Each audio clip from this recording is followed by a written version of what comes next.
모닝와이드 수요일 아침에 인사드립니다. 요즘 집에 있을 때면 뉴스들 많이 틀어놓으시는데요. 그런데 뉴스에 나오는 소식들을 보면 코로나19나 텔레그램 N번방 사건까지 우울감을 더 느끼게 됩니다. 네. 이런 현상을 코로나 블루라고 합니다. 그렇습니다. 더구나 코로나19로 유연 재택근무를 하면서 생활 리듬이 깨져서 이런 증상이 나타날 수 있다고 하는데요.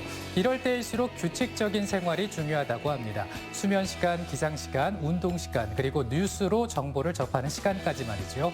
코로나 블루 극복에 참고해 보시면 좋겠습니다. CJB 모닝와이드 뉴스 시작합니다. 충청북도가 자체적으로 계획했던 긴급재난지원금을 정부 안으로 일원화해 지급하기로 결정했습니다. 이에 따라 수요폭은 충북 지역 내에서 50만 가구 이상으로 증가하며 지급 금액도 늘어날 것으로 보입니다. 이태현 기자입니다. 충청북도가 지난주 발표한 긴급재난지원금은 40에서 60만 원 수준으로 그 대상은 중위소득 100% 이하 가구로 제한했습니다.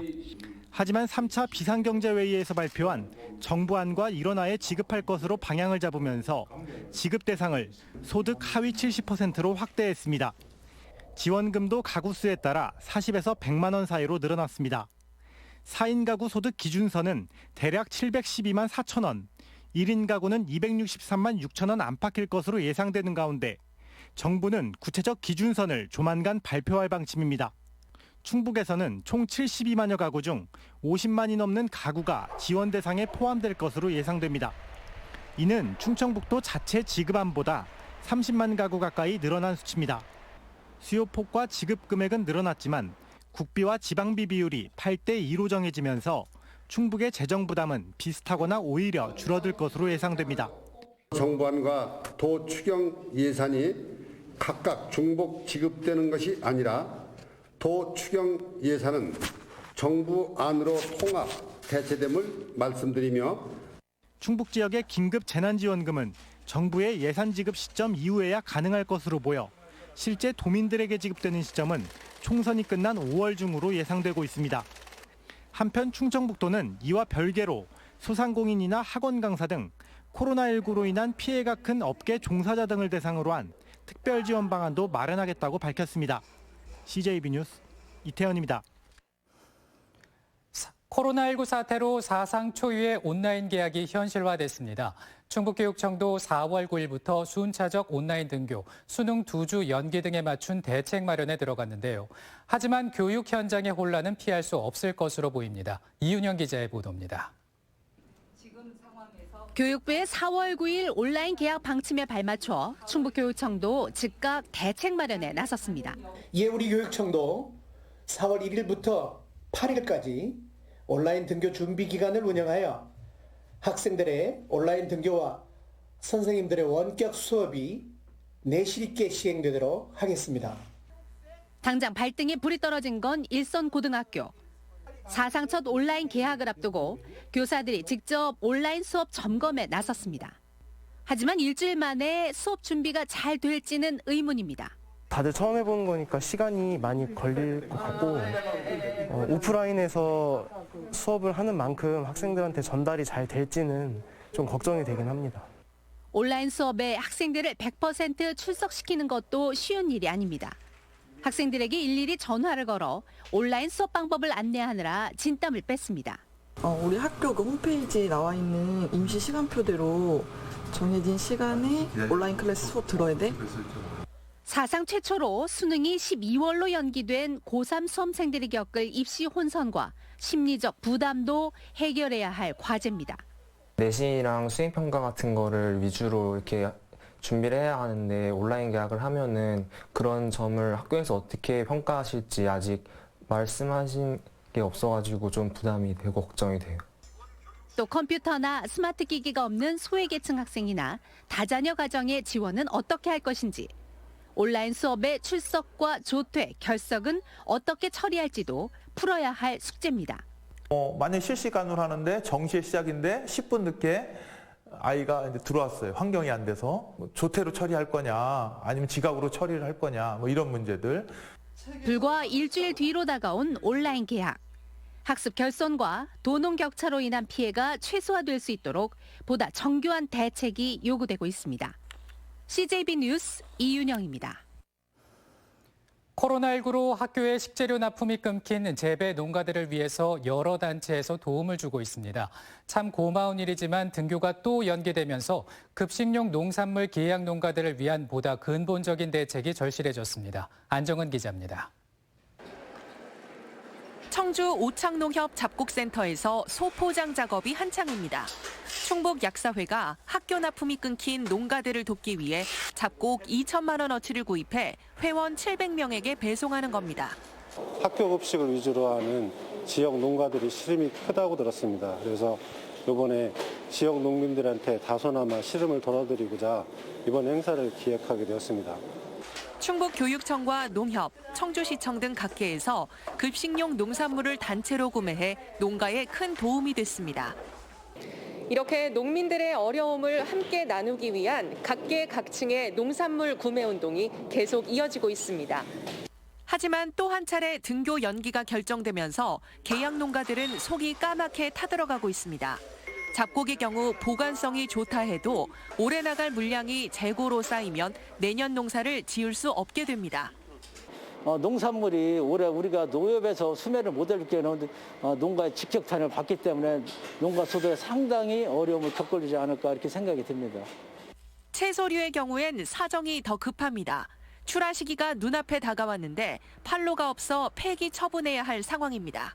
우선 급한 건 채소류인데 채소류는 보통 생육기간이 짧잖아요. 그래서 금방금방 자라기 때문에 그때부터 전부 다 갈아엎거나 학생 등교가 언제 정상화할지 기약조차 할 수 없는 상황에서 농민들은 코로나19에 따른 농업 분야 종합대책을 세워주길 촉구하고 있습니다. CJB 뉴스 안정은입니다. 우리 지역의 국회의원 선거를 짚어보는 순서로 오늘은 충주 선거구입니다.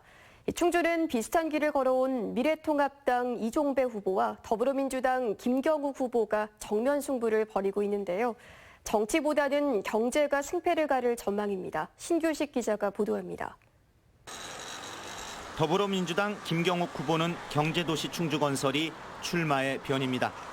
일자리와 삶의 질이 조화를 이룬 인구 30만 명의 자족도시에서 충주의 미래를 보는 겁니다. 많은 분들이 같은 목표를 가지고 노력을 해왔습니다만 성과가 없습니다. 사실은 아주 작은 성과들만 있을 뿐인데 그거는 기본 어떤 토대나 여건을 만들지 않고 바로 목표를 추구해서 그렇습니다. 김경욱 후보는 수습 불가로 보였던 초반 당내 갈등을 원만하게 수습하면서 리더십을 증명했습니다. 미래통합당 이종배 후보는 지난 의정 활동이 3선의 당위를 설명한다고 말합니다. 산자위와 예결위 간사를 맡아 고향을 위해 누구보다 큰 기여를 해왔다는 겁니다. 이종배 후보는 특히 시장과 재선 의원으로 시민과 동행한 것을 전가의 보도로 내세웁니다. 시민 여러분의 작은 목소리에도 귀를 기울이면서 지금까지 그래왔던 것처럼 시민 여러분과 어려움과 또 기쁨을 함께하는 그런 소통의 정치, 믿음의 정치를 하겠습니다. 시의회 부의장을 지낸 민생당 최용수 후보는 지역 정치인의 국회 진출이 지방 분권의 초석이라는 출마의 변을 내놨습니다. 서민들의 고단한 삶의 무게를 더는 것도 지방 분권이 유일한 해법이라는 겁니다. IMF보다 더 힘든 지금 그 생활을 하고 있더구만요. 명함 자체를 주는 그 손이 너무 부끄럽고 그동안 뭐 소정치, 지방정치를 한 사람으로서 너무 부끄러워서 정말 선거운동하기가 이렇게 쉽지가 않더구만요. 충주 선거구는 혁명 배당금당 김은숙 후보를 포함해 모두 4명이 출마했습니다. 후보들은 이렇게 다른 듯 같은 포부를 밝히고 있습니다. 결국 이번 선거의 승패는 거대 담론이 아니라 온전히 먹고 사는 문제에 달린 셈입니다. CJB 뉴스 신규식입니다. 원생간 성폭력과 보육교사의 아동학대 등 각종 비위가 불거진 충북희망원이 결국 청주시로부터 시설 폐쇄 명령을 받았습니다. 희망원에 거주했던 원생들은 어른들의 잘못을 자신들이 떠안게 됐다며 기존 시설에서 계속 살게 해달라고 말합니다. 박원 기자가 취재했습니다. 희망원은 내 집이다. 빼앗겨인 희망원을 돌려달라. 평생 살아왔던 시설이 결국 폐쇄 절차에 들어가자 아이들은 거리로 나와 목청을 높였습니다. 한 달간의 영업정지로 다른 양육시설로 옮겨진 아이들은 청주시의 충북희망원 폐쇄 조치로 돌아갈 수 있다는 희망을 잃게 됐습니다.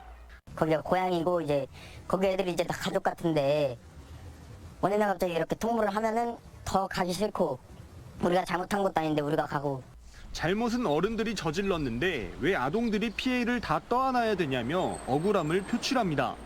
문제 있는 사람은 문제 있는 사람대로 처벌하고 그 문제가 없는 애들은 그 애들이라도 남아서 생활을 하게 해주는 게 우리가 원하는 거예요.